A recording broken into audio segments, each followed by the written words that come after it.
Masuk. Wih, up sikit lah. Buat apa weh? Masuk. Masuk.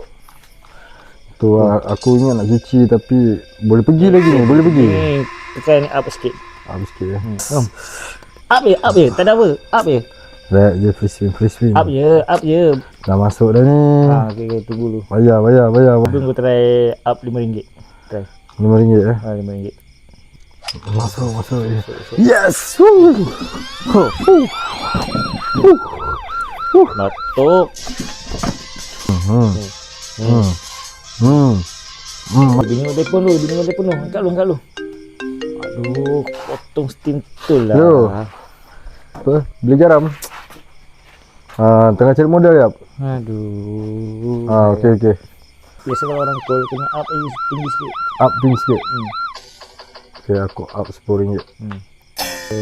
Apa lah nasib. Kau lah. Suruh up. Apa pun kau tak boleh. Patutnya kau relax Tadi kalau aku ada RM5 tu dah boleh pergi dah. Kau turunkan lagi. Mudah free spin pun tak payah.